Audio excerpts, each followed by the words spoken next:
Olha, o plenário do Senado aprovou o projeto que reduz para 21 anos a idade para a realização da laqueadura. E uma outra novidade também, a laqueadura ou vasectomia agora podem ser feitas sem a necessidade de autorização do cônjuge. Quem conversa com a gente agora é Juliano Pessoa, ele que é advogado especialista em saúde, traz mais detalhes para a gente. Bom dia para você, seja muito bem-vindo.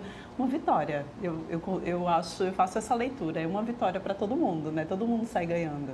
Exatamente. Bom dia, Orlando. Bom dia quem nos assiste. É uma vitória de fato. Então, veja, o que é que o projeto pretende fazer? Ele já seguiu, só para explicar para as pessoas, ele já seguiu para a sanção presidencial e acredita-se que a Presidência da República não fará qualquer objeção no sentido de sancionar essa lei, porque ela foi aprovada com certa facilidade nas duas casas. No Senado, para você ter ideia, foi uma votação simbólica de tanto que a sociedade clama por esse tipo de direito. Então, a partir de então, sancionada a lei, elimina-se totalmente qualquer tipo de anuência por parte do cônjuge, porque o marido também necessita da autorização da esposa para poder se submeter a um procedimento de vasectomia.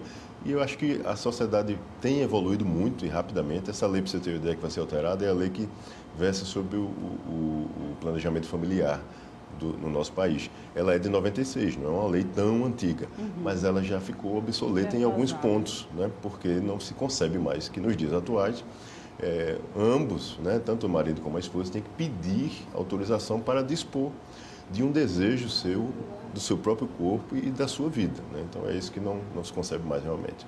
Que coisa boa. Como era antes em relação à idade? Agora foi reduzida para 21 anos. Antes Isso. Era quanto? Antes era a partir de 25 anos, né? Agora reduziu-se para 21. Se a pessoa tiver pelo menos 2 filhos vivos, esse critério objetivo da idade ele é desconsiderado. Se não houver essa característica, aí sim, no mínimo, 21 anos para poder se submeter.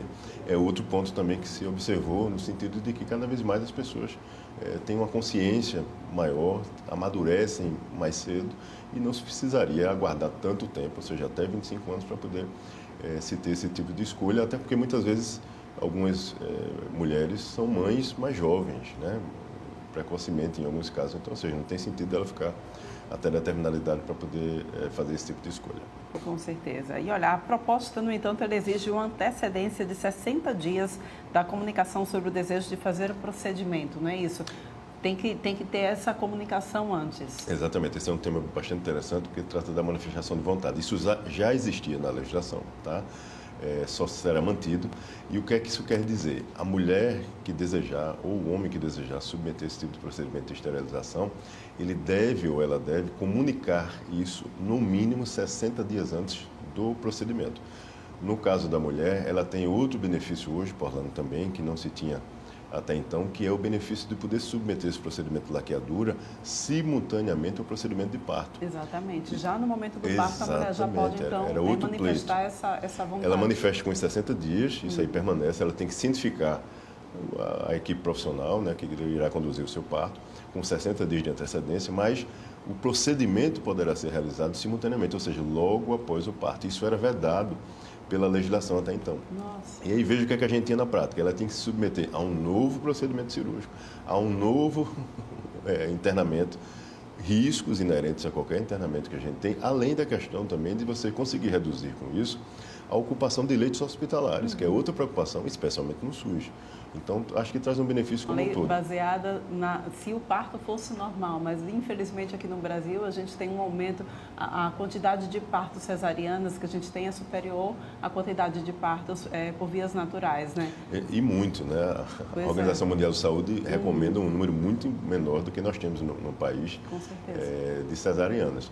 Mas veja, outro ponto que é importante a gente destacar também em relação a essa questão da simultaneidade ali da realização do ato cirúrgico, é que caso o profissional médico verifique ali no caso específico da paciente que há algum tipo de contraindicação do ponto de vista científico, médico, ele pode sim não recomendar a realização desse ato cirúrgico logo em seguida ao parto, tá? Porque tem algumas questões que muitas vezes envolvem que pode trazer algum dano para essa paciente, mas o médico precisa fundamentar isso para a paciente. Ele não pode, em hipótese alguma, tentar demovê-la da escolha que ela já fez há 60 dias.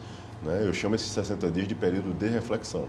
É importantíssimo na prática, porque ela manifesta a vontade, tem um prazo interessante para poder verificar se é isso de fato que ela quer, ou se é isso que ele quer, para poder logo após esse período se proceder à realização do procedimento sem nenhum questionamento ou sem abordagem no sentido de fazer com que a pessoa desista.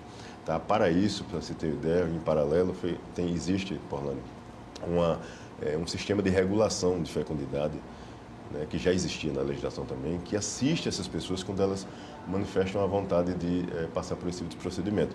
E existe uma equipe multidisciplinar para orientar, para aconselhar essas pessoas no sentido dos riscos, do que não se pode muitas vezes reaver após a realização do procedimento. Então, tudo que ela precisava ter de assistência, ela teve antes, durante esse curso aí de período de reflexão. No momento ali que chega a data prevista para a realização do procedimento, os profissionais não devem ficar tentando dissuadi-la.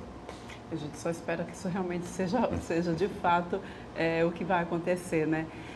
É uma situação que ela vale tanto para planos de saúde quanto para o SUS. Exatamente, corretamente. Em relação principalmente às operadoras, é bom a gente deixar claro, as operadoras elas utilizam algumas ferramentas, por exemplo, o paciente quando o médico encaminha a solicitação, né, e fala da prole daquela pessoa, ela muitas vezes tem obrigatoriamente que tratar com um assistente social da operadora de saúde.